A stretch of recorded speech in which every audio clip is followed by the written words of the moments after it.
声玄黄天尊。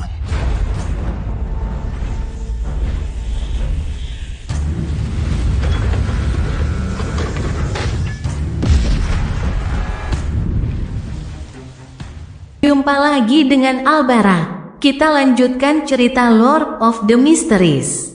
Jangan lupa share, like, komen, dan subscribe. Lord of the Mysteries bab 261, Ruang Terdalam.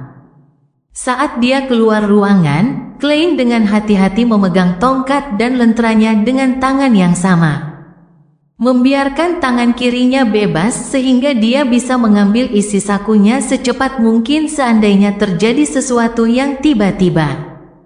Di dalamnya terdapat jimat, karakteristik Azik, beberapa kartu tarot, dan selain karakteristik Rosago yang tersisa, mata hitam putih, sakunya berisi semua sarana yang tersedia baginya. Klein dan nona pengawal baru saja melangkah ke samping ketika cahaya lentera menerangi lambang di pintu di sebelah mereka. Itu adalah gambar sederhana seorang bayi yang dikelilingi simbol gandum, bunga, dan mata air. Lambang suci Ibu Pertiwi, kata Klein dengan suara khidmat. Sebagai mantan Naitaub, salah satu keterampilan dasarnya adalah mampu membedakan simbol gereja lain. Nona pengawal mengangguk pelan, seolah mengonfirmasi hal ini. Gaun hitam bergaya gotik kerajaannya tampak semakin menyeramkan dan mengerikan dalam suasana seperti itu. Wajah pucatnya tampak seperti hantu yang berduka di bawah cahaya lentera. Kalau ada petualang lain yang datang ke sini dan melihat pemandangan ini, mereka pasti akan lari terbirit-birit sambil terhuyung-huyung karena takut. Sambil menahan napas, Klein mengulurkan tangan kirinya, mendorong pintu batu, dan mengangkat lentera tinggi-tinggi. Ia menemukan bahwa tata letak di sini sangat mirip dengan yang sebelumnya, seperti perpaduan sempurna antara ruang sembahyang kecil dan patung raksasa. Di seberang ubin batu berwarna gandum yang kosong, Klein menerangi 3 langkah di depannya dengan lentera. Di atas panggung terdapat sebuah patung batu putih setinggi sekitar 4 atau 5 meter. Patung itu adalah seorang wanita yang montok dan cantik, dengan bulir-bulir gandum tumbuh di kakinya, dan ia dikelilingi oleh mata air. Gaunnya tampak berkibar-kibar, dan di dalamnya terdapat berbagai macam herba dan bunga, serta berbagai macam hewan. Dada wanita itu terangkat tinggi, dan dalam pelukannya ada seorang bayi mungil yang menggemaskan dalam balutan kain lampin. Ia berdiri di sana, tinggi dan suci. "Jangan bilang ini patung Ibu Pertiwi," Klein berkata lembut sambil mengerucutkan bibirnya. Nona Bodiguat tidak menjawab atau menyangkalnya. Setelah memeriksa keadaan sekelilingnya, keduanya meninggalkan ruangan dan membuka pintu ketiga di dekatnya. Di balik pintu ini terdapat koridor yang memungkinkan 4 orang berjalan berdampingan. Di depan mereka, koridor itu gelap dan dalam, penuh misteri dan keanehan, entah kemana arahnya. "Mari kita konfirmasi dulu situasi di balik 4 pintu di sebelah kanan," usul Klein. Dia tidak berani masuk gegabah. Menggunakan tindakannya sebagai jawaban, nona pengawal melayang mundur. Duo ini membuka 4 pintu batu di sebelah kanan secara berurutan. Mereka masing-masing melihat lambang suci badai, yang terdiri dari simbol angin kencang dan gelombang badai, lambang suci matahari, yang dikelilingi garis-garis, lambang suci dewa perang, yang terbuat dari kombinasi simbol senja dan simbol berbentuk pedang, serta lambang suci pengetahuan dan kebijaksanaan, yang dilambangkan oleh sebuah buku terbuka dan mata maha tahu. Sebaliknya, ada 4 patung yang diduga dewa di dalam ruangan tersebut. Seorang pria parubaya berwibawa mengenakan baju besi hitam, berdiri di atas ombak yang bergulung-gulung, dikelilingi angin badai, dengan kilat menyambar di belakangnya dan trisula di tangannya. Ada seorang pemuda berjubah putih bersih, memegang buku catatan amal di satu tangan dan bola emas yang menyerupai matahari di tangan lainnya. Ia tampan dan bersemangat. Seorang prajurit duduk di singgasana tinggi di atas, memegang pedang di depannya. Wajahnya tersembunyi di balik pelindung helmnya, seluruh tubuhnya diselimuti rasa kebusukan yang tak terlukiskan. Ada sesepuh berkerudung yang memegang sebuah buku dan mata maha tahu, dengan hanya mulut, kerutan, dan janggut putih panjangnya yang terlihat. Selain dewa uap dan mesin, ada 6 patung humanoid dewa ortodoks di aula aneh ini. Mengingat posisi lemah gereja dewa uap dan mesin sebelum kemunculan Rosel, tampaknya ada semacam penjelasan mengenai masalah ini. Ini benar-benar aneh, seru Klein sambil mendesah, sebagian karena dia tidak bisa menghentikannya, dan sebagian lagi karena dia sedang menguji reaksi nona pengawal. Aula besar ini, yang kedalamannya 100 meter, sebenarnya menampung 6 dewa ortodoks. Ini adalah sesuatu yang tidak terbayangkan di era saat ini. Bagaimana mungkin gereja 6 dewa sejati mengizinkan dewa-dewa mereka tinggal di bangunan yang sama dengan dewa-dewa lainnya? Ini tradisi yang hanya ada di zaman keempat. Lagi pula, ada apa dengan patung-patung humanoid itu? Meski terlihat normal, tidak seperti patung iblis primordial yang menyeramkan dan patung pencipta sejati.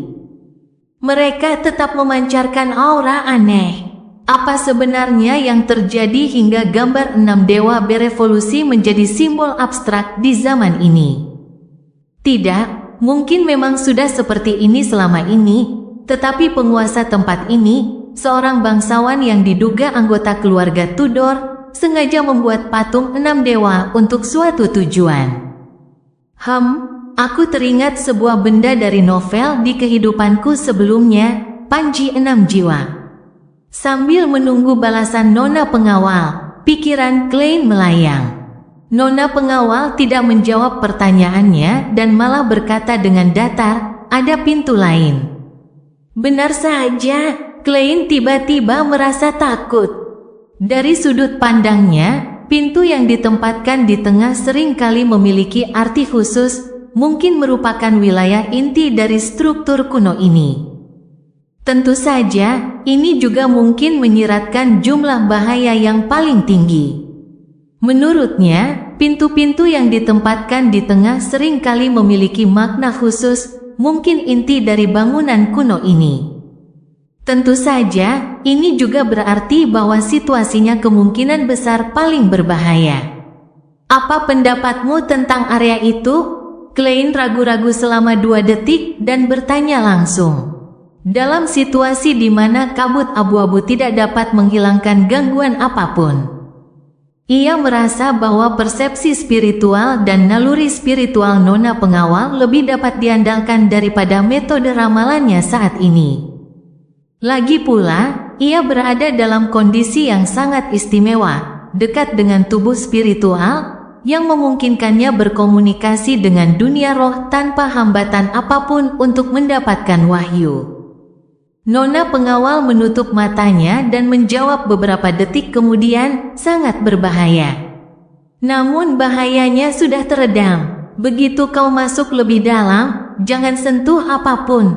Bahaya yang teredam. Apakah ini setara dengan memiliki sesuatu yang tersegel di dalamnya? Seperti dugaan Klein, ia dan nona pengawal berjalan menuju pintu batu di tengah dan melangkah ke lantai yang gelap. Cahaya lentera tampak sedikit meredup, seolah-olah sulit mengusir kegelapan di depan. Klein memasukkan tangan kirinya ke dalam saku, memegang peluit tembaga azik dan beberapa jimat. Setelah sekitar 30 langkah, nona pengawal tiba-tiba berhenti. Klein mengangkat lentera di tangan kanannya dan melihat bahwa jalan di depannya terhalang oleh batu-batu besar dan tanah. Di kiri dan kanan terdapat 2 pintu batu berbentuk sama dengan pintu di aula utama. Sisi kanannya sedikit terbuka dan dipenuhi lumpur dan batu. Mungkin dulu bangunan kuno ini berada di atas tanah, tapi entah kenapa, akhirnya tenggelam dan runtuh, gumam Klein. Hanya ada satu arah yang bisa kita pilih. Sebelum dia bisa menyelesaikan kata-katanya, dia melihat nona pengawal melayang ke depan, menempel di batu besar, menyatu dengannya, dan menghilang.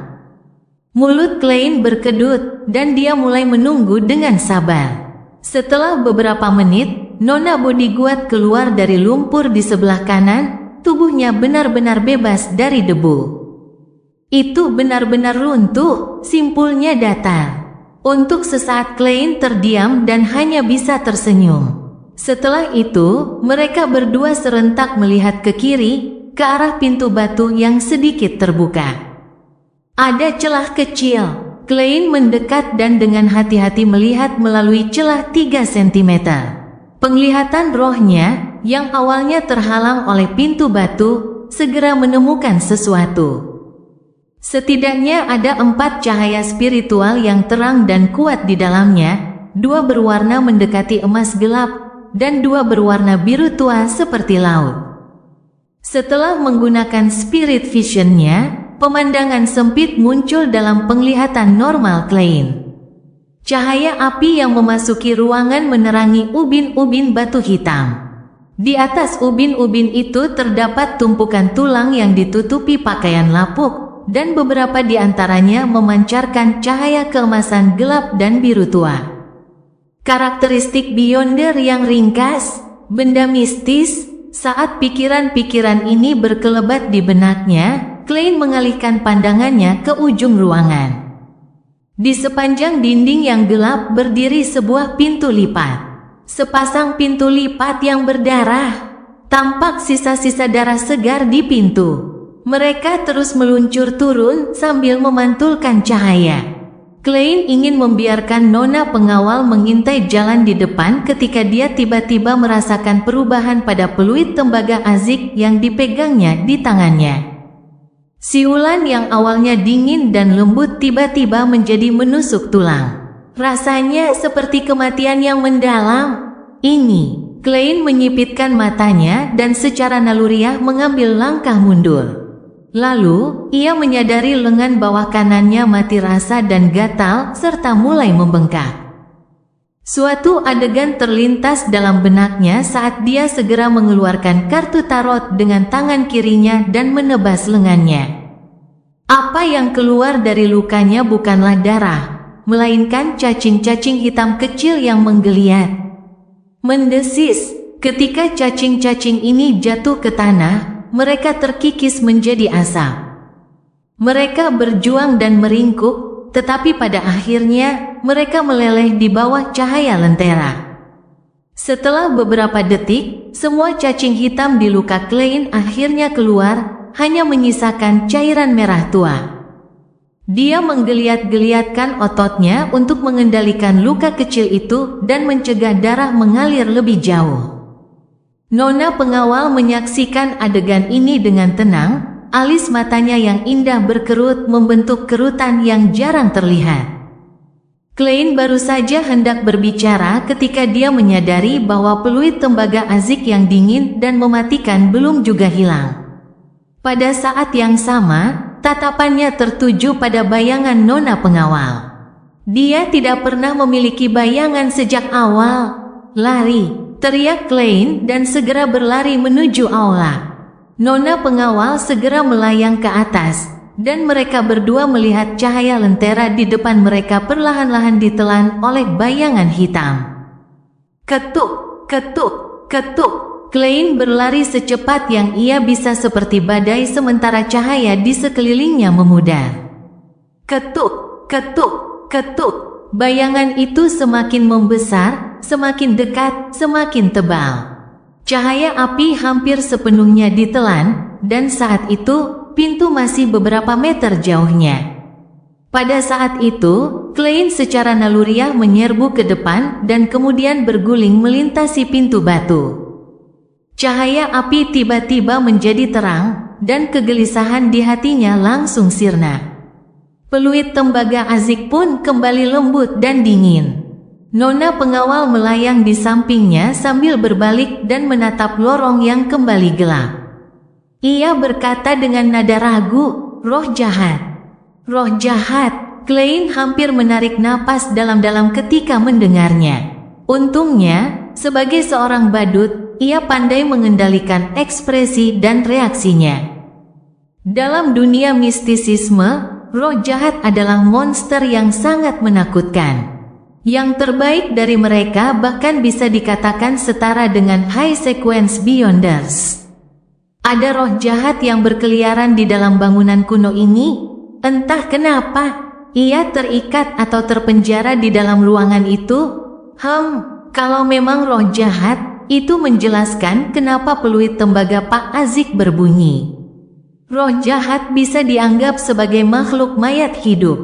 Klein berdiri dan juga melihat ke jalan setapak yang kini terendam kegelapan.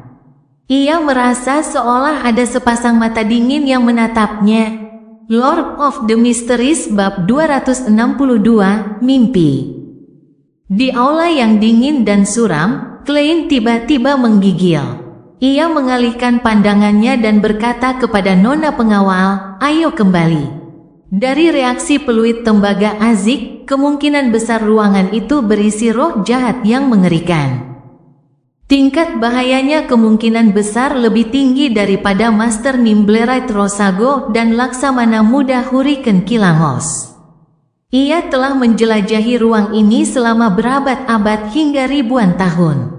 Mungkin ia sudah setara dengan Beyonder urutan tinggi. Jika bukan karena kesulitannya melepaskan kekuatannya dari ruangan ini, aku pasti sudah mati.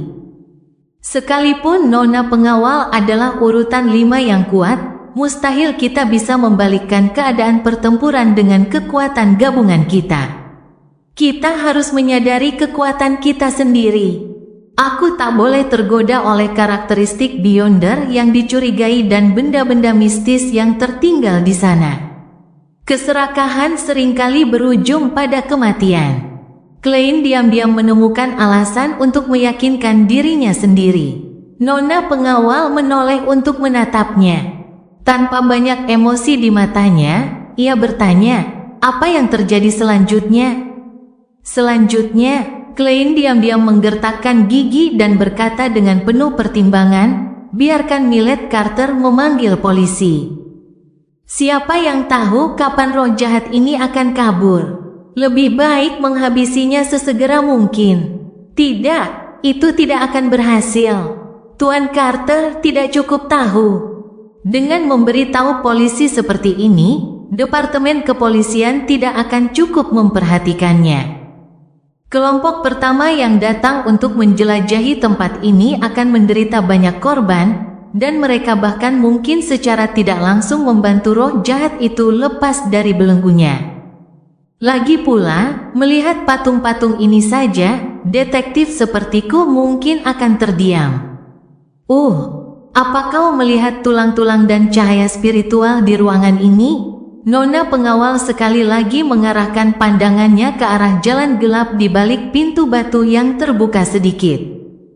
Lalu menganggukkan kepalanya sedikit. Klein berpikir cepat dan berkata, "Dugaanku, ini mayat para penjelajah sebelumnya. Mereka dibunuh oleh roh jahat di ruangan itu, dan salah satu Beyonder meninggalkan beberapa benda mistis. Ini mungkin ada hubungannya dengan keluarga Viscount yang tinggal di luar tempat ini. Aku berencana untuk menanyakan nama belakang mereka, pergi ke perpustakaan, dan mencari informasi tentang keturunan mereka. Mungkin aku bisa mendapatkan beberapa petunjuk berharga. Setelah mendapatkan konfirmasi awal mengenai situasinya, saya akan membuat pilihan berdasarkan tingkat keparahannya. Saya mungkin akan mengambil beberapa bahan peledak, menghancurkan pintu, atau mengirim surat anonim ke polisi, menjelaskan keberadaan roh jahat tersebut. Namun, saya harus memikirkan cara untuk menghindari risiko tersebut sebelumnya. Ini tidak terlalu mendesak, aku bisa santai. Nona pengawal mendengarkan dengan tenang apa yang dikatakan Klein. Sambil menatap ke depan, ia berkata dengan suara yang halus, "Apakah kau tidak mempertimbangkan untuk meminta orang-orang mengusir roh jahat ini? Meskipun tidak ada benda mistis yang tertinggal, sisa-sisa setelah roh jahat menghilang masih cukup berharga. Ini pertama kalinya aku melihatmu bicara sebanyak ini." "Mungkin," Klein menjawab tanpa ragu, "risikonya terlalu tinggi.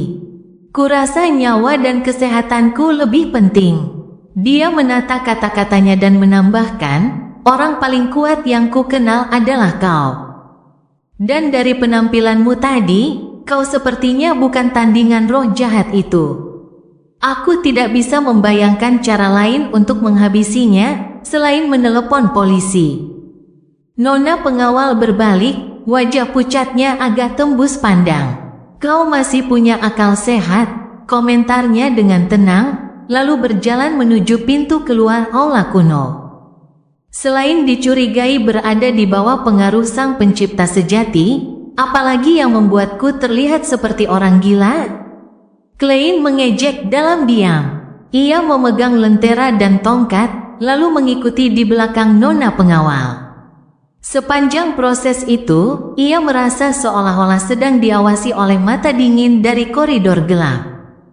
Baru saat mereka berjalan keluar dari pintu batu yang dipenuhi aura kuno itu, perasaan itu tiba-tiba menghilang. Klein berbalik dan menutup pintu, menyegel tempat lilin terbalik, bekas lecet. Dan patung 6 dewa yang menyeramkan, memungkinkan mereka melanjutkan tidur selama 1000 tahun dalam kegelapan dan kesunyian yang tak berubah itu. Sambil menepuk-nepuk debu di pakaiannya, ia mengganti lentera di tangannya yang lain dan bergegas kembali ke ruang bawah tanah milik Carter. Sedangkan nona pengawal, ia telah menghilang seperti biasa. Milet Carter mondar-mandir di ruang bawah tanah. Ketika melihat Klein keluar, ia buru-buru bertanya, Bagaimana keadaan di dalam?" Klein sudah lama memikirkan alasan saat ia berkata dengan ekspresi ketakutan, "Mengerikan, ada banyak ular di sana, dan banyak tempat yang runtuh. Aku berencana mengumpulkan informasi, mengumpulkan tenaga, dan setelah persiapan selesai, melakukan eksplorasi lagi. Selama periode ini, sebaiknya kau tidak mengirim siapapun masuk. Percayalah, ada lebih banyak ular berbisa di sana daripada yang bisa kau bayangkan." Milet terkesiap dan bertanya dengan takut, "Apakah mereka akan menyelinap keluar? Apakah kamu tahu ada ahli yang bisa menangani ular?" Klein langsung mengangguk. "Aku akan meminta bantuan orang-orang dan berusaha sebaik mungkin untuk menangani masalah ini.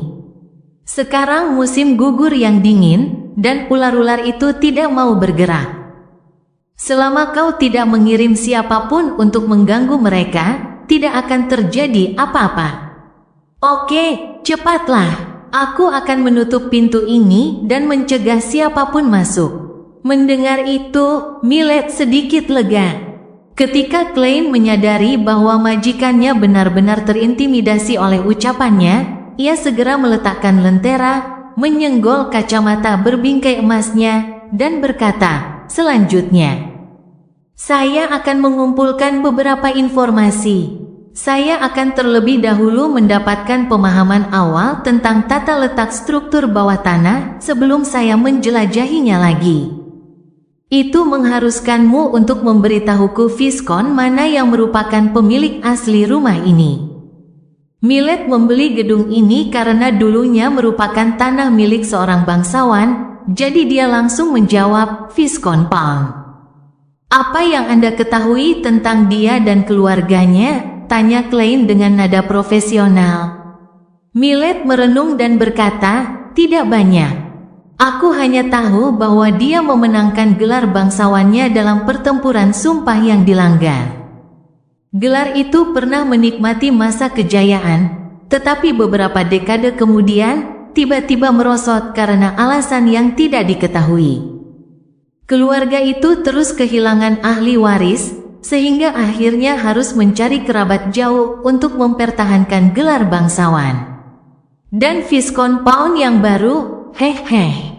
Dia menghambur-hamburkan sebagian besar kekayaan keluarga dan diturunkan pangkatnya menjadi baronet oleh raja.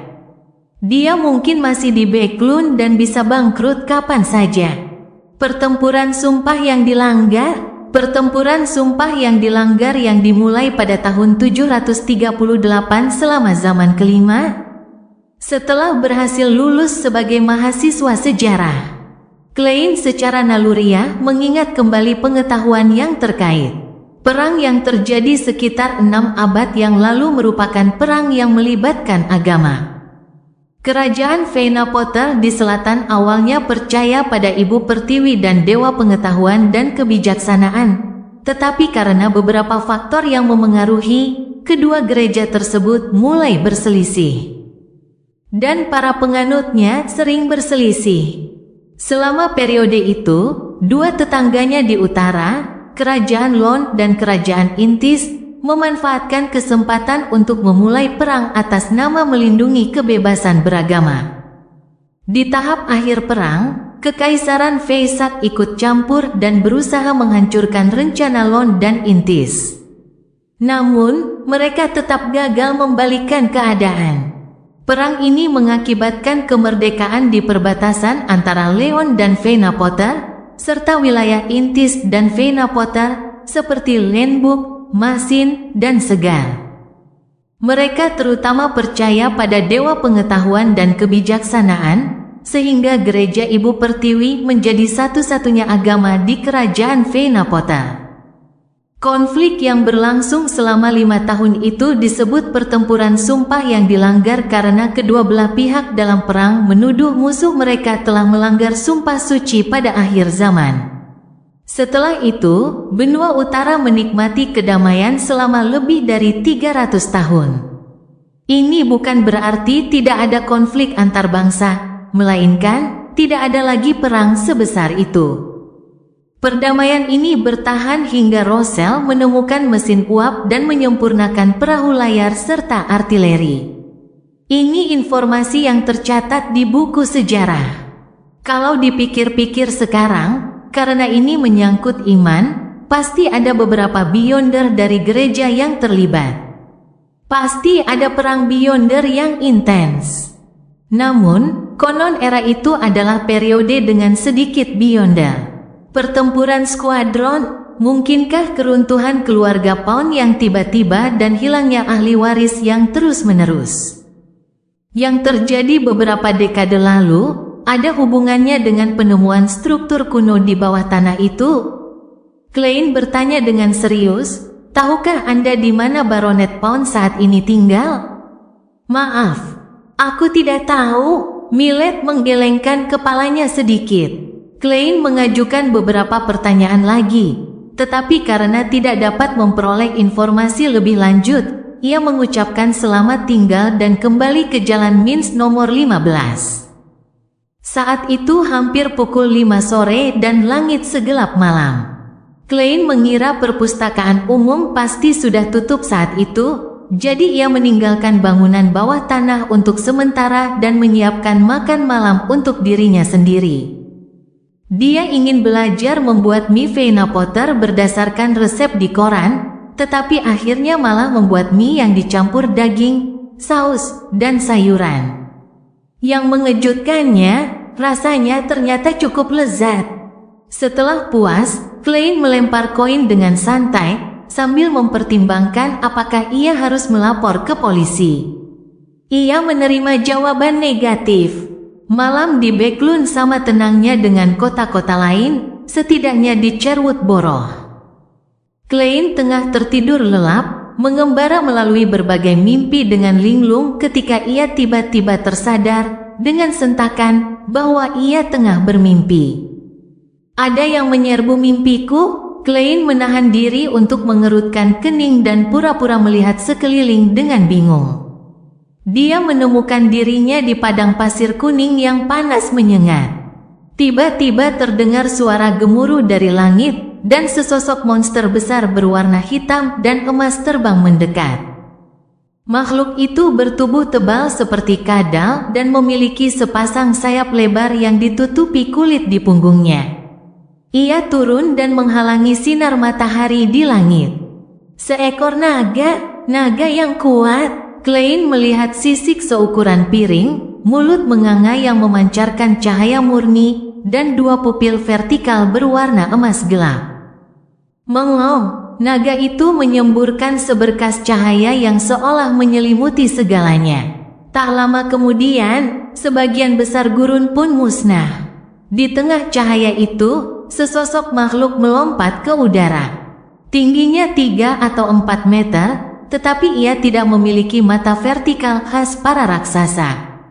Ia memiliki wajah muda yang tampan, dan ia mengenakan baju zirah hitam yang tampak berlumuran darah.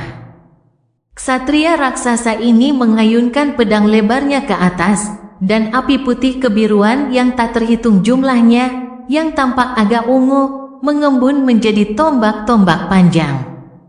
Api-api itu melesat ke arah naga itu. Seolah-olah ia memiliki seluruh pasukan Beyonder ilusi yang membantunya dalam pertempuran. Di tengah hujan meteor itu, sang ksatria raksasa melompat ke kepala naga dan mengayunkan pedangnya ke bawah. Bayangan yang dia ciptakan sebelumnya langsung saling tumpang tindih, dan sinar pedang berubah menjadi kilat yang berpotongan. Aduh, tanah bergetar hebat, dan naga itu jatuh. Darahnya yang berwarna emas gelap terciprat. Saat itu, pemandangan berubah menjadi pintu besar berdarah. Itu adalah pintu berdarah yang sama yang dilihat Klein di bangunan kuno sore itu. Dengan bunyi derit, pintu berdarah itu terbuka sedikit, sehingga dia dapat melihat sekilas kursi hitam dengan sandaran tinggi. Seorang pria dengan tinggi badan normal duduk di kursi bersandaran tinggi. Kepalanya tertunduk, diam dan tak bergerak. Saat penglihatannya semakin dekat, Klein melihat pakaian pria itu dengan jelas. Sepertinya dia adalah ksatria yang baru saja membunuh naga itu, dan dia masih mengenakan baju zirah hitam berlumuran darah. Satu-satunya perbedaannya adalah tingginya tidak lagi 3 atau 4 meter. Pada saat itu, pria itu tiba-tiba mengangkat kepalanya. Wajahnya yang tampan dan muda menunjukkan tanda-tanda kerusakan yang mengerikan, matanya sedingin es dan tanpa emosi. Klein terlonjak ketakutan dan terbangun dari mimpinya. Membuka matanya, ia melihat cahaya bulan merah tua bersinar melalui tirai. Lord of the Mysteries bab 263, Persepsi dan Upaya Spiritual. Di bawah cahaya bulan merah redup, Klein menarik selimutnya dan bangkit. Bagi seorang pelihat, memberi bobot pada mimpi merupakan persyaratan dasar, dan mimpi yang baru saja dialaminya tidak bisa dianggap sebagai mimpi buruk belaka.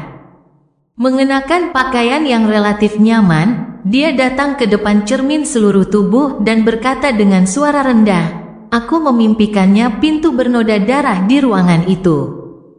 Sosok nona pengawal perlahan muncul di atas cermin. Ia menjawab tanpa ekspresi, "Pengaruh aura roh jahat. Ia akan melemah secara bertahap hingga menghilang." "Begitukah?" Klein mengangguk kecil dan kembali ke sisi tempat tidur. Ia mengambil arloji saku emas itu dan membukanya. Melihat hari masih pagi, ia pun kembali berbaring untuk tidur. Kali ini, ia tak lagi bermimpi seperti sebelumnya. Minggu pagi keesokan harinya, dengan semangat tinggi, Klein membuat sendiri telur rebus setengah matang untuk disantap dengan roti mentega. Di kerajaan Lon, atau lebih tepatnya di negara-negara benua utara, membaca koran saat sarapan adalah suatu keharusan bagi para pria, dan Klein pun tak terkecuali. Ia membuka koran langganannya, Tusok Times, Backlund Morning Post, dan Backlund Bulletin.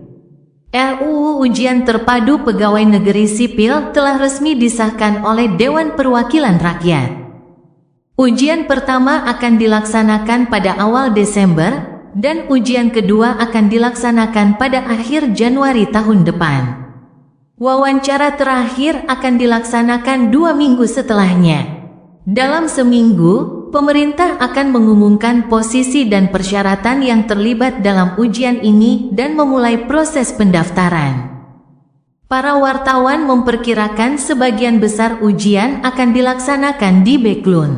Klein mengamati isinya, mengambil cangkirnya, dan menyesap teh hitam si B-nya. Ia tak kuasa menahan diri untuk memikirkan Benson dan berpikir, RUU ini disahkan akhir September. Posisi akan diumumkan awal Oktober, dan pendaftaran akan selesai awal November. Ujian akan dimulai awal Desember. Waktunya mepet dan sangat tidak masuk akal. Itu menunjukkan betapa terburu-burunya Raja dan Perdana Menteri untuk mengesahkannya. Tapi itu menguntungkan bagi Benson. Dia mempersiapkan diri 2 bulan lebih awal dari yang lain, meskipun dia tidak bisa dibandingkan dengan lulusan elit universitas. Dia pasti bisa mengalahkan sebagian besar pesaingnya, dan posisi yang diincar para elit tidak akan berbenturan dengannya. Dia seharusnya baik-baik saja. Klein ingin sekali mengetuk dadanya 4 kali untuk menggambar bulan merah tua dan berkata, semoga Dewi memberkatinya. Tetapi kemudian ia ingat bahwa nona pengawal ada di dekatnya dan menahan keinginan itu. Lagi pula, ia mengaku sebagai penganut dewa uap dan mesin. Setelah menghabiskan suapan terakhir rotinya, dia meneruskan membaca koran. Kedua DPR telah mengesahkan RUU Dewan Pencemaran Atmosfer Nasional yang memungkinkan pemerintah untuk membentuk organisasi semacam itu. Bulan mendatang akan menjadi periode kritis bagi berbagai partai untuk menjadi anggota dewan. Jaksa Penuntut Umum Industri Alkali yang independen telah disetujui dengan tujuan meminimalkan tingkat polusi di pabrik asam dan alkali. Halaman kelima tidak memuat iklan pembelian barang dari firma Ernst.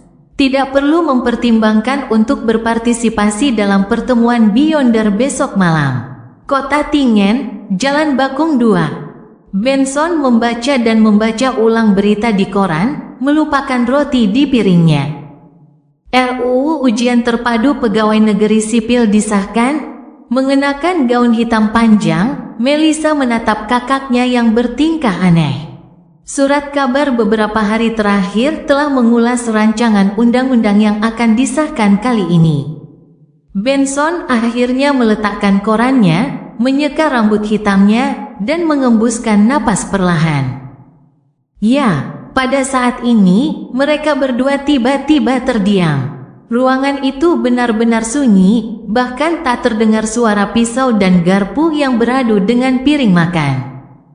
Suasana yang tak terlukiskan itu dipecahkan oleh Bella, pelayan yang keluar dari dapur. Benson tersenyum dan berkata, ini sudah bisa ditebak. Sebenarnya, yang terpenting adalah berita sebelumnya. Oh, ekspresi Melissa tampak sangat tenang. Benson menggigit rotinya dan tersenyum. Berita bahwa Politeknik Backlund akan direstrukturisasi menjadi universitas. Program ini akan menerima mahasiswa secara resmi tahun depan. Program ini tidak lagi membutuhkan tes tata bahasa dan sastra klasik, tetapi akan berfokus pada aspek teknis. Program ini sangat cocok untuk lulusan dan mahasiswa sekolah teknik dimanapun. Melissa, aku rasa kamu bisa mencobanya. Tapi, Melissa menjawab tanpa sadar. Benson menyela sambil tersenyum. Biaya kuliahnya akan setengah dari biaya Tingen, Perth, Keboy, Backlund, dan universitas-universitas lainnya. Biayanya setara dengan Constant Industry University di Mississauga, dan akan ada lebih banyak lagi kesempatan beasiswa. Melissa, kamu tidak suka mesin, uap, dan sebagainya. Ini adalah kesempatan terbaik bagimu untuk mengakses pengetahuan yang jauh lebih maju dan mendalam. Coba saja, bagaimana? Jangan khawatir soal buang-buang uang. Meskipun uang itu bisa membuat kita bertahan hidup tanpa bekerja, kita masih muda. Kita tidak boleh mendefinisikan hidup kita seperti ini.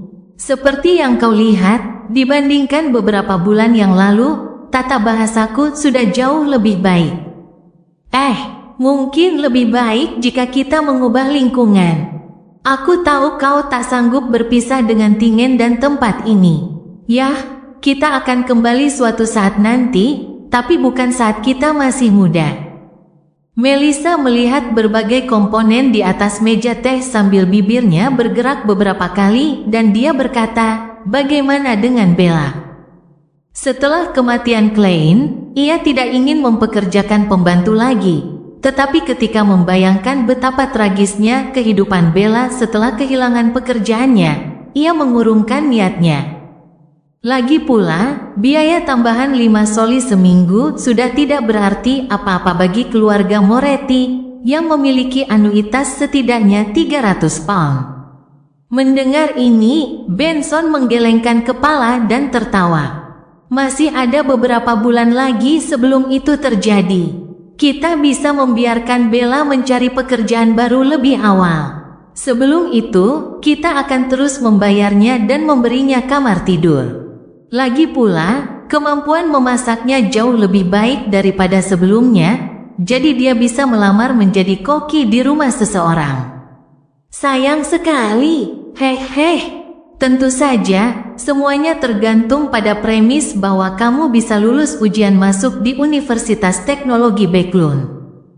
Dia ingin mengatakan betapa disayangkan Bella tidak punya banyak waktu untuk belajar memasak, tetapi setelah melihat ekspresi Melissa yang muram, dia dengan tegas mengganti topik pembicaraan. Sebelum Melissa bisa mengatakan apapun, Benson tersenyum dan menyentuh rambutnya.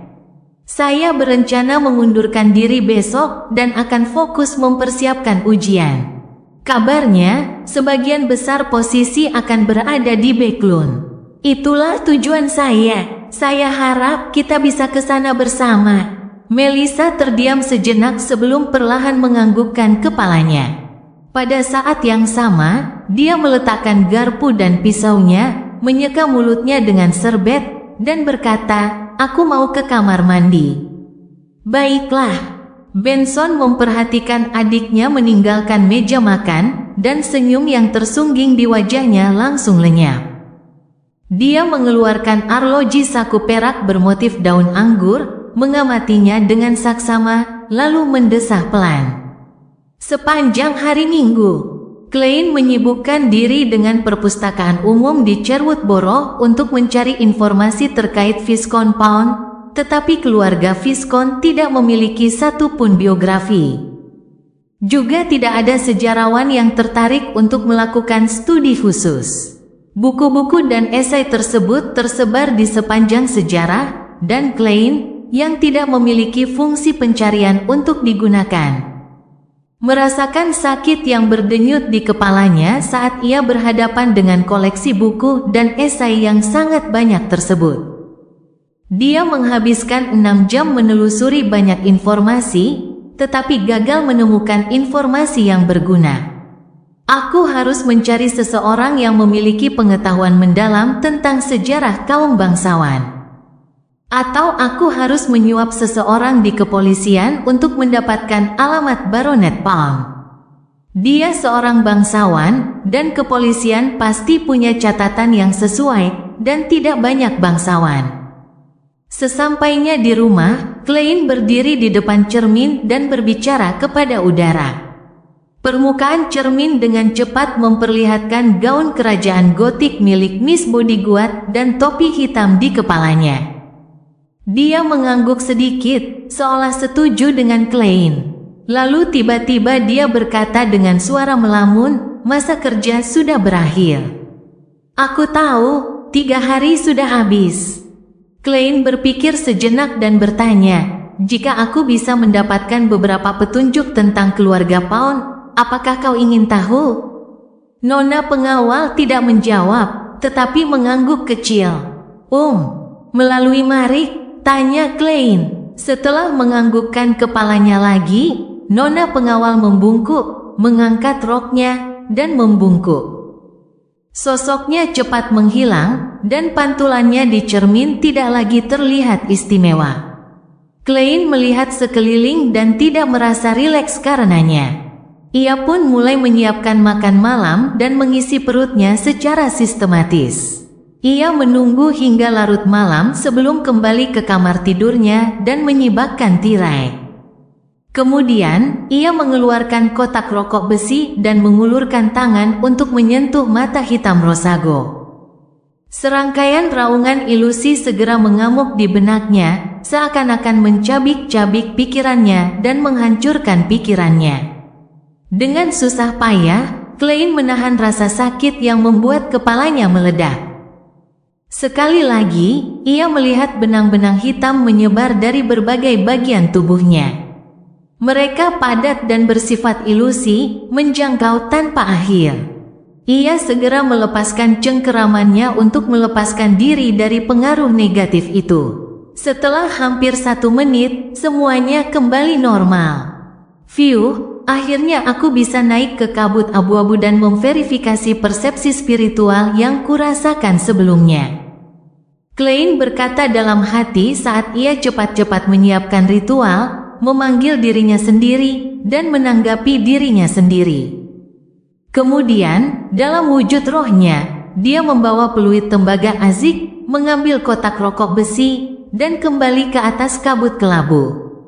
Klein duduk di kursi kehormatan di meja panjang kuno. Menggunakan jari-jarinya untuk menciptakan api spiritual dan membakar dokumen-dokumen berlumuran darah di sudut dan barang-barang lainnya yang tidak lagi diperlukan. Setelah selesai, ia membuka kotak rokok besi itu dan terkejut mendapati mata hitam seluruhnya telah terdiam, tak lagi menunjukkan tanda-tanda kegilaan, tetapi pengaruh koruptifnya masih bercokol di dalamnya. Hanya saja, ia tak aktif, seolah-olah sedang hibernasi. Seperti dugaanku, mustahil memisahkan mereka secara langsung, gumam Klein. Setelah itu, di sisi lain meja kuno itu, seorang pria berjubah berkerudung muncul. Sama seperti upayanya sebelumnya untuk menciptakan klon, pria ini kaku dan tak bernyawa. Sekilas, jelas bahwa ia bukan orang sungguhan. Mustahil baginya untuk menipu anggota klub tarot. Namun, Klein sudah punya ide mengenai hal ini. Ia mengulurkan tangannya dan memegang mata hitam putih. Keheningan menyelimuti telinganya, dan tak ada lagi lolongan mengerikan. Dengan menggunakan karakteristik Beyonder yang terkumpul, dia dapat melihat bahwa ada pula benang hitam yang melayang keluar dari tubuh palsu di hadapannya. Segera setelah itu, Klein dengan hati-hati membiarkan spiritualitasnya menyebar melalui mata hitam serba hitam, menyentuh beberapa benang ilusi. Tiba-tiba, dia merasa seperti sedang berpegangan pada sesuatu. Dengan pikirannya, orang palsu itu mengangkat tangannya. Berhasil, aku bisa menggunakan kemampuan Nimble Right Master untuk membuat anggota klub tarot palsu. Tapi, ini menguras tenagaku. Aku tidak bisa mempertahankan anggota kedua. Simbol di sandaran kursi tidak akan berubah. Tapi Nona Justice dan yang lainnya tidak bisa melihatnya. Klein dengan senang hati berlatih, berulang kali, bahkan belajar cara memanipulasi tenggorokan dan mulut klonnya agar bisa berbicara. Ketika spiritualitasnya hampir habis, ia tersenyum dan berkata kepada orang palsu di depannya, "Selamat datang, anggota baru. Kartu tarot mana yang ingin kamu ambil?" Setelah mengatakan itu, ia menutup mulutnya. Orang palsu di hadapannya mengangkat tangannya untuk mengelus dagunya sambil tertawa serak. "Dunia. Saya memilih kartu dunia." Lord of the Mysteries bab 264, pertemuan 5 orang. Jika si bodoh menandakan awal mula klub tarot, maka dunia menandakan akhir yang sempurna dari sebuah siklus dan sublimasi. Klein menamai smurfnya dunia karena ia berharap hal itu akan mengarah pada awal dan akhir yang indah. Di masa depan, aku akan bisa membuat dunia mengajukan permintaan atau melakukan hal-hal yang tidak nyaman bagiku. Ini akan sangat mengurangi kemungkinan runtuhnya citraku sebagai tuan bodoh. Dengan tidak, seorang Smurf sungguh melengkapi hidup. Klein menghela napas lega dan melambaikan tangan pada dunia. Setelah itu, ia menyebarkan spiritualitasnya, membungkus dirinya, dan merangsang turunnya ke dalam kabut abu-abu dan kembali ke dunia nyata. Dia meninggalkan mata hitam putih Rosago di atas kabut abu-abu. Lagi pula, biasanya dia tidak bisa menggunakan benda itu, dan dia harus terus-menerus khawatir benda itu akan ditemukan orang lain atau hilang. Setelah menyimpan perlengkapan ritual pemanggilan, Klein mendongak ke arah cahaya bulan merah tua yang menerobos tirai, dipenuhi dengan antisipasi untuk pertemuan besok. Dalam hal memahami kaum bangsawan, dia yakin bahwa nona keadilan pasti akan melampaui 99% rakyat Leon.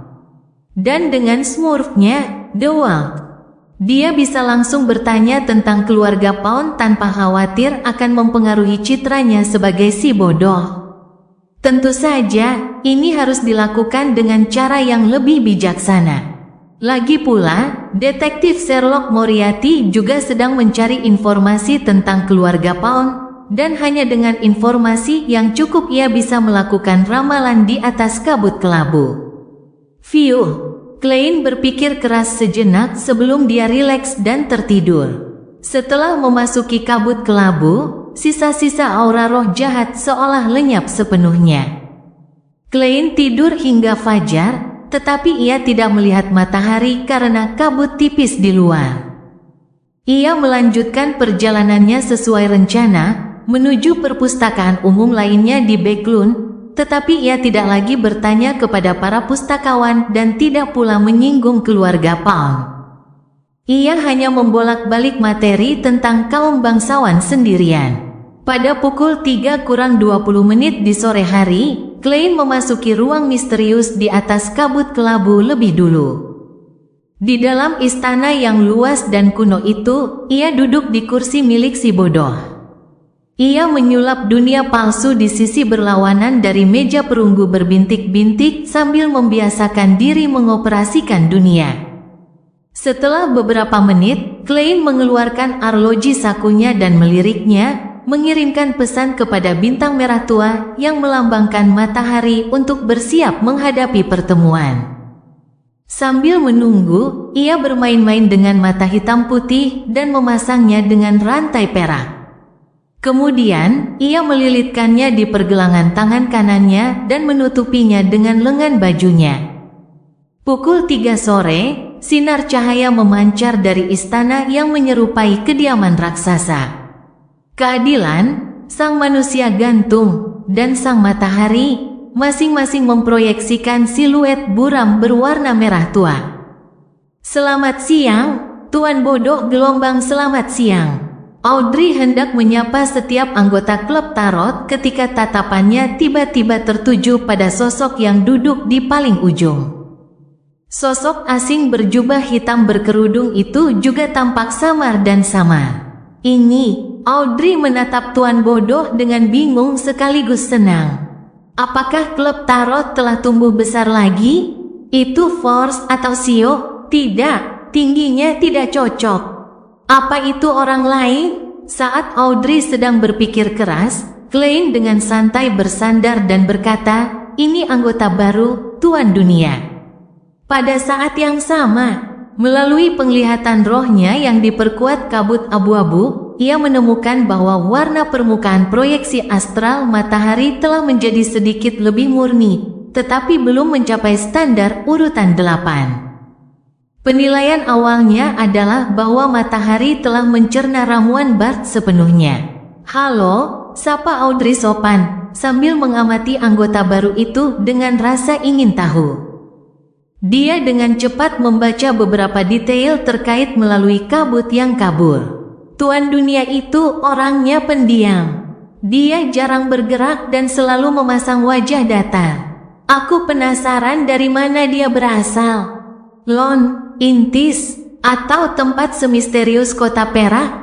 Audrey mengangguk sambil berpikir. Setelah begitu banyak pertemuan, dia menyimpulkan satu hal dari fakta bahwa Desun tidak dapat terlibat dalam percakapan mereka, yaitu bahwa dia kemungkinan besar tidak berbicara bahasa Lon dan bahwa informasi yang didengarnya kemungkinan besar diterjemahkan oleh Tuan Ful. Setelah The Hangman, Alger, dan Desun, Derek menyapa The World masing-masing, yang mana pendatang baru itu memberikan respon yang agak dingin. Klein melihat ke arah Justice dan berkata, "Kedua kandidat yang Anda nominasikan masih dalam pemeriksaan. Aku akan memberimu tugas sederhana. Kau bisa mempercayakannya kepada mereka atas namamu. Ini bagian dari ujian. Seharusnya seketat ini." Audrey tidak hanya tidak kecewa, ia bahkan merasa bahwa itu memang perlu. Anggota klub tarot harus diseleksi ketat. Tidak sembarang orang bisa menjadi salah satunya, pikirnya bangga sebelum menambahkan dengan nada agak bersalah, dan aku ditarik oleh Tuan Bodoh di awal menunjukkan bahwa aku beruntung. Dan keberuntungan juga merupakan kualitas yang unik. Baiklah, silakan keluarkan misinya, Audrey memberikan jawaban yang mengiyakan. Klein mengulurkan tangan kanannya dan menaruhnya di atas meja, memperlihatkan gambar Lanevus dan pakaiannya. Selidiki pria di lukisan itu. Dia ada di Backlund. Klein menyuruh potret itu muncul di hadapan Nona Justice. Audrey menoleh dan melihat seorang pria muda berambut hitam tersisir rapi dan berkacamata bulat. Dahinya penuh. Itu adalah lukisan minyak berwarna, dengan mata coklat yang menggoda dan tampak menonjol secara tidak biasa. Dan di bagian bawahnya terdapat kata-kata sebelumnya dikenal dengan alias, Lanevus dan informasi lainnya. Misinya sederhana, yang berarti targetnya tidak kuat. Namun, pasti ada sesuatu yang istimewa tentang dirinya yang membuat Tuan Bodoh menyadari keberadaannya. Meskipun misinya sederhana, mungkin ada tujuan yang lebih dalam di baliknya. Bagi seseorang sekuat dirinya, ini seharusnya bukan sekadar ujian. Audrey sejenak membiarkannya memenuhi pikirannya. Baru setelah beberapa detik ia berkata, "Aku akan mempercayakannya kepada mereka." Kedua wanita itu tampaknya memiliki banyak koneksi di Backlund yang akan membantu menemukan Lanevus. Setelah memastikan hal-hal yang berkaitan dengan balas dendamnya, Klein terdiam, dan ia sengaja membiarkan Smurfnya menjadi pusat perhatian. Dunia mengamati area tersebut dan berbicara dengan suara serak. Tuan Bodoh bilang, "Aku bisa mengeluarkan misi dan mengumpulkan bahan-bahan di sini. Benarkah?" "Ya," Audrey mengangguk elegan dan berkata, "tapi kamu harus menunggu dengan sabar. Yang akan terjadi selanjutnya adalah waktu membaca Tuan Bodoh. Aku telah menyelesaikan misiku untuk membunuh Duta Besar Intis Bakerland, tapi aku bahkan tidak menyebutkannya untuk mengisi waktu luang ini," pikirnya sambil mengangkat dagunya sedikit. "Nona Justice, Anda benar-benar memiliki rasa penguasaan yang hebat. Saya harus membayar harga pengetahuan nanti agar pembunuhan Bakerland benar-benar dapat berakhir." Klein mengalihkan pandangan, geli, dan memandang ke arah pria yang digantung. Alger Wilson tidak berbicara membabi buta karena kedatangan anggota baru. Ia tetap diam dan mengamati secara sembunyi-sembunyi. Saat itu, ketika ia melihat Tuan Bodoh menatapnya, ia segera membungkuk dengan rendah hati dan berkata, "Kali ini masih ada 6 halaman. Halaman terakhir akan diberikan kepadamu lain kali." "Tentu," Klein mengangguk. Orang yang digantung itu segera memfokuskan pikirannya, mengingat isinya, dan mengungkapkannya dengan pikirannya. Dia dengan cepat menyelesaikan menulis 6 halaman buku harian itu dan melihatnya tiba-tiba lenyap dan muncul di tangan Klein. Klein melihat ke bawah dan membaca isi halaman pertama. Tanggal 9 Februari. "Saya punya anak ketiga. Saya menamainya Bornova. Putri sulung saya, Bernadette, beruntung. Ibunya dan saya hanyalah seorang Beyonder urutan rendah saat itu. Dia bebas memilih jalan yang ingin ditempuhnya. Putra sulung saya, Ciel, adalah yang paling malang. Dia mewarisi sedikit karakteristik Beyonder, tetapi dia harus mengikuti jejak saya. Mungkin dia bisa membuat perubahan di urutan 4, tetapi mencapai urutan tinggi tidak pernah mudah. Putra kedua saya, Bornova, lahir dari pasangan Bernadette dan Ciel. Saya memiliki karakteristik yang setara dengan Beyonder Sequence 5. Hal ini mengurangi beban saya, memungkinkan saya mencerna ramuan lebih cepat, dan mempercepat kemajuan saya. Dan ketika ia baru lahir, ia sudah menunjukkan berbagai ciri seorang astromancer. Zaratul datang diam-diam untuk memberi selamat kepadaku dan memuji Bornova sebagai malaikat yang menawan. Aku bertanya kepada ahli ramalan ini apa yang akan ia capai di masa depan. Ia hanya tersenyum dan tidak menjawabku. Ketika aku bertanya kepadanya tentang masa depan Ciel, dia akhirnya berkata bahwa kematian adalah akhir yang tak terelakkan, tapi itu mungkin hal yang baik. Serius, kata-kata seorang pelihat selalu begitu samar sehingga membuat seseorang ingin membuka mulutnya. Ketika akhirnya aku bertanya tentang masa depan Bernadette, dia tiba-tiba menjadi sangat serius. Dia bilang Bernadette akan membenciku, meninggalkanku, dan dia akan menjadi tokoh penting di dunia misterius itu. Terkadang, kita memang seharusnya tidak bertanya tentang hasil ramalan. Sulit bagiku untuk percaya bahwa Bernadetteku yang manis dan baik hati, yang peduli pada saudara laki-lakinya, memuja ayahnya, dan memanjakan ibunya, akan membenci dan mengkhianatiku. Mengapa itu bisa terjadi? Tindakan berlebihan apa yang telah kulakukan? Mungkin dia akan memiliki seseorang yang dicintainya, tetapi aku tidak puas dengannya. Seorang berandalan yang akhirnya akan kubunuh. Tidak, Zaratul bukan seorang peramal, dan ramalan yang diterimanya mungkin saja salah. Lupakan saja, Rosel, kurasa aku mencium aroma melodrama keluarga yang dibuat-buat. Setelah membaca halaman pertama buku harian itu, Klein tak dapat menahan diri untuk tidak mengolok-olok dalam diam. Pada saat yang sama, ia secara alami teringat apa yang Zaratul katakan kepadanya tentang masa depan Bernadette, seorang tokoh penting di dunia misterius. Apakah ini merujuk pada dunia Beyonders? Pada level berapa seseorang dianggap sebagai tokoh penting? Klein membalik halaman dengan penuh pertimbangan. Tanggal 22 Mei. Florent dari keluarga Sauron benar-benar ingin aku menjadi bawahannya. Apa aku terlihat seperti orang yang akan menjadi antek? Sikapnya sungguh tidak bisa diterima. Aku bersumpah suatu hari nanti aku akan membuat dia membayar harga atas kesombongannya hari ini.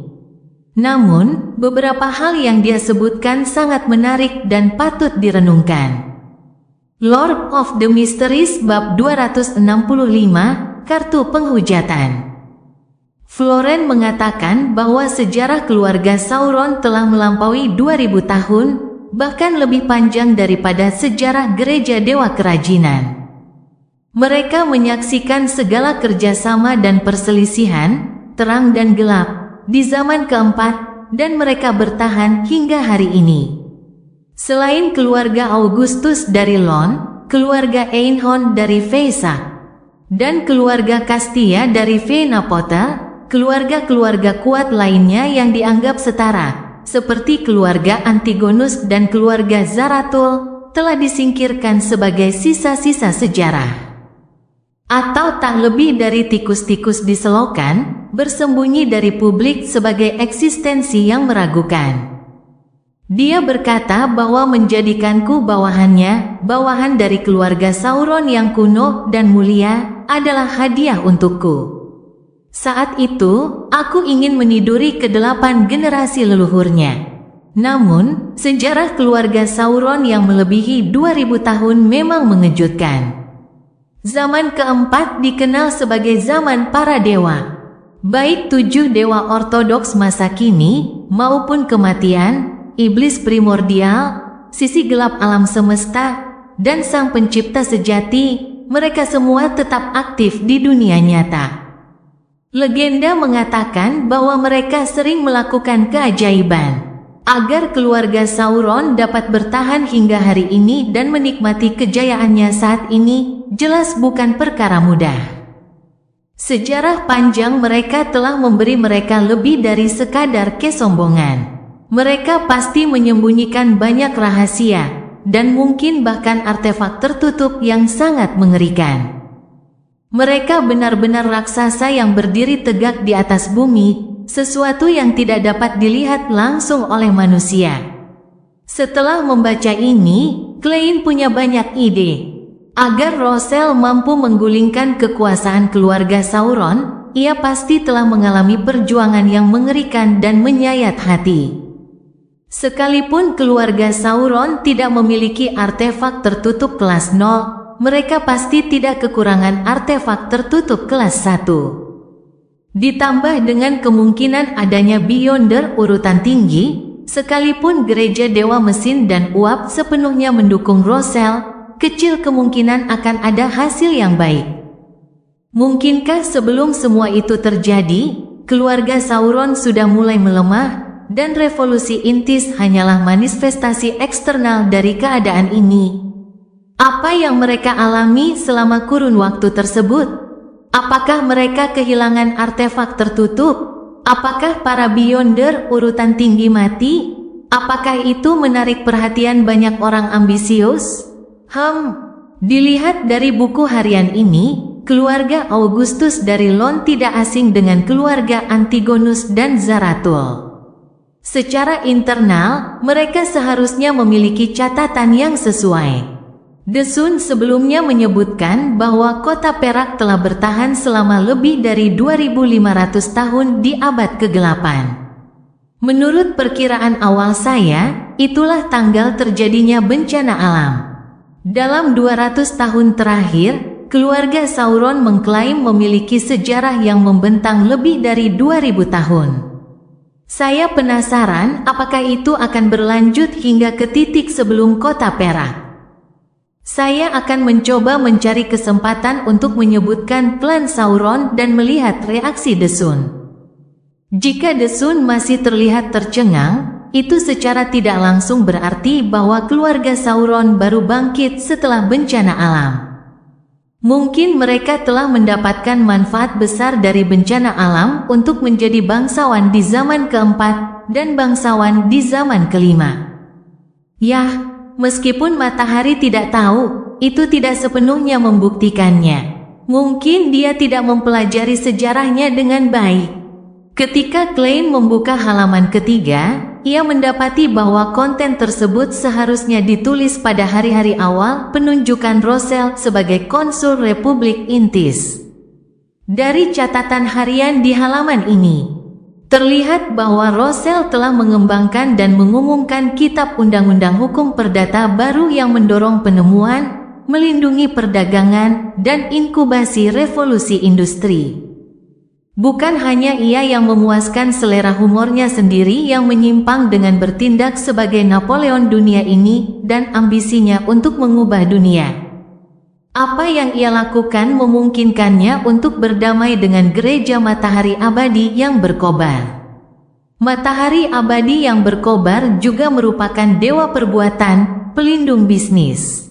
Semakin dekat dengan masa hukum perdata dan semakin makmur perdagangan, semakin selaras dengan kebutuhan gereja. Dilihat dari bagian buku harian ini, hubungan antara Rosel dan gereja matahari abadi yang berkobar perlahan mencair dan mulai membaik.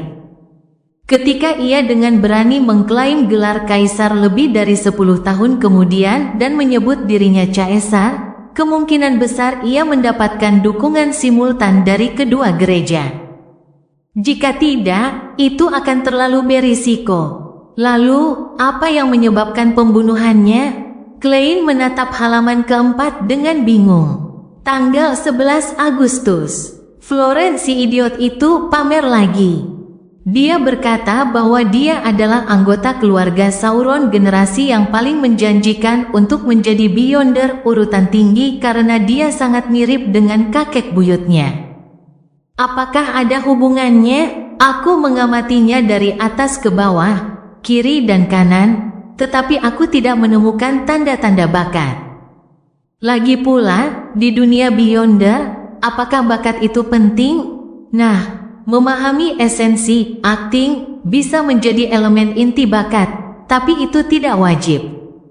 Selama seseorang mengetahui metode akting dan tidak cukup bodoh untuk salah paham, atau menghindari hal-hal yang mudah mengakibatkan hilangnya kendali, maka seseorang memiliki kesempatan untuk mencerna ramuannya sepenuhnya. Artinya, hanya perlu sedikit waktu dan usaha ekstra. Seumur hidup, bukan tidak mungkin untuk menjadi seorang Beyonder berurutan tinggi. Kendala utama untuk menjadi Beyonder berurutan tinggi adalah sulitnya mendapatkan bahan Beyonder dan kesulitan ritual yang sesuai. Tentu saja, saya harus mengakui bahwa mereka yang lahir sebagai Beyonder memiliki lebih banyak waktu untuk mempersiapkan diri. Apakah kakek buyut Florence seorang Beyonder High Sequence? Apakah penampilannya menyiratkan bakat? Dapat dilihat bahwa pada saat menulis entry buku harian ini, Roselle masih sangat muda dan dia belum menyadari dua hukum karakteristik Beyonder, yaitu kekekalan dan kekekalan. Klein mengangguk tanpa jelas. Dengan pengetahuannya saat ini, dia mungkin bisa memahami makna tersembunyi di balik kata-kata Florence Sauron.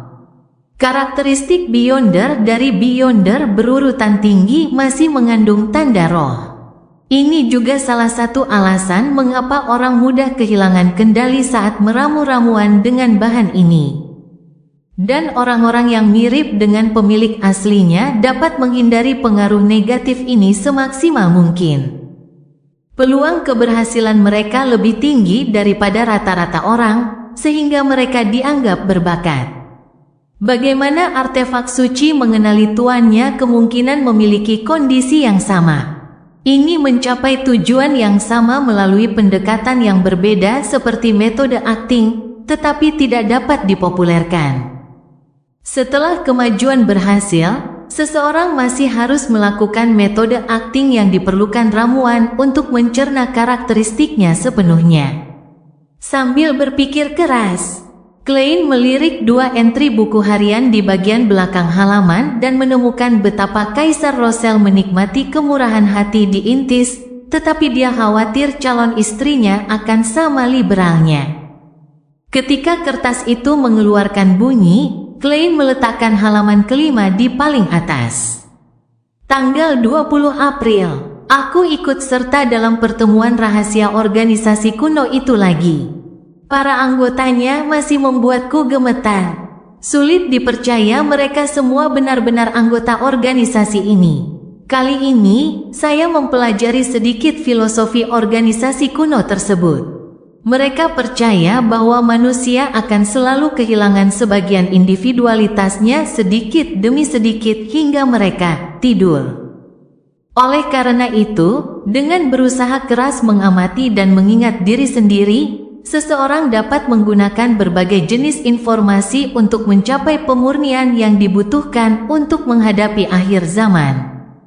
Mereka telah menyimpan dan mewariskan rahasia selama ribuan atau bahkan puluhan ribu tahun. Mereka percaya bahwa senja tak terelakkan dan kiamat tak terelakkan. Mereka percaya kepada Sang Pencipta yang asli dan percaya bahwa Dia tidak benar-benar mati.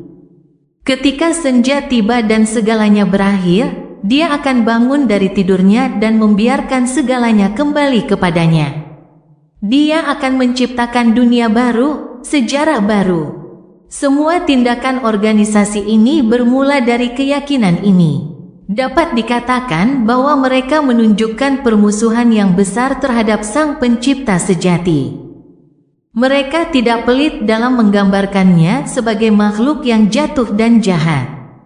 Mereka menggunakan blasphemy slate kedua dan 22 jalur ilahi. Tetapi mereka hanya mengizinkan anggota untuk memilih beberapa di antaranya, kecuali mereka yang sudah menjadi Beyonder saat mereka bergabung. Apakah ada rahasia di balik jalur ini? Saya akan mencatatnya dulu dan menganalisisnya nanti. Jalur-jalur ini adalah Bar, Sailor, Reader, dan Spectator. Haha, aku harus mengubah kebiasaanku menyebut jalur-jalur urutan ini di masa depan. Menggunakan nama-nama itu di organisasi kuno itu membuatku tampak kurang berpendidikan. Ini sangat mirip dengan apa yang telah saya analisis dari kerabat saya yang bermusuhan dan dari permintaan Tuan A, yang sangat mirip dengan bagaimana jalur Bar, Sailor, Reader, dan Secret Suppliant dapat dipertukarkan di urutan 4. Apakah manipulator merupakan urutan tinggi dari jalur spektator? Mengapa banyak organisasi rahasia menyatakan bahwa kiamat pasti akan menimpa kita suatu hari nanti? Misalnya, Sekte Iblis Wanita. Organisasi kuno ini, dan mereka sendiri tidak bergantung pada hal ini untuk menyebarkan agama. Apakah ini persyaratan untuk cuci otak atau akankah benar-benar ada yang disebut senja? Klein memikirkan banyak hal, tetapi karena kurangnya informasi, ia tidak dapat menemukan jawaban yang pasti. Pada saat yang sama, dia tidak dapat menahan diri untuk tidak mengejek dalam diam, Rosel. Tidak bisakah kamu tuliskan saja nama organisasi itu? Menahan diri dari perubahan ekspresi dan gerakan tubuhnya, Klein beralih ke halaman terakhir yang isinya relatif sedikit dan mulai membaca. Tanggal 1 Januari, awal tahun baru. Kebetulan saya baru saja menyelesaikan kartu penghujatan pertama saya. Aku akan menyembunyikan rahasia utama 22 jalan menuju keilahian di dalam kartu-kartu penghujatan yang berbeda ini dan menyebarkannya ke seluruh dunia. Jika semuanya gagal, kartu-kartu ini akan menjadi jaminan terbaik yang bisa diandalkan anak-anakku. Haha, aku akan mengacaukan tatanan yang mereka inginkan dan menyebarkan misteri ilahi yang mendalam. Kartu-kartu penghujatan ini akan memiliki karakteristik anti ramalan dan anti nubuat. Selain yang akan kuberikan kepada anak-anakku, mereka yang ditakdirkan akan menerimanya. Aku orang yang selalu memastikan untuk berdamai dengan dendam, dan setelah aku mati. Siapa peduli kalau banjir melanda langit? Oh, aku tidak menciptakan kalimat itu. Singkatnya, semakin kacau dunia, semakin baik. Saya harus mempertimbangkan bagaimana menamai kartu-kartu penghujatan yang akan membentuk satu set. Jalur angka ilahi 22. Kartu tarot arcana utama juga memiliki 22 kartu. Kartu-kartu ini bisa cocok dengan cukup baik, tetapi ada beberapa yang tidak memenuhi persyaratan. Saya perlu membuat beberapa perubahan agar sesuai dengan nama ramuan aslinya. Organisasi kuno itu adalah asuransi terakhir dan terbesar saya. Saya tidak tahu apakah mereka akan mendukung saya, atau bagaimana mereka akan mendukung saya. Saya masih ingat keterkejutan saya ketika pertama kali melihat Blasphemy Slate. Jadi ternyata jalur Beyonder adalah jalur ilahi. Memang benar bahwa Blasphemy Slate menghujat para dewa. Di atas urutan 1 setiap jalur. Masih ada urutan 0, dan ada ramuan dan ritual yang sesuai. Setiap jalur memiliki urutan 0, dan urutan 0 adalah urutan dewa sejati. Misalnya, urutan 0, matahari. Cerita bersambung. Jangan lupa share, like, komen, dan subscribe, agar tidak ketinggalan cerita selanjutnya.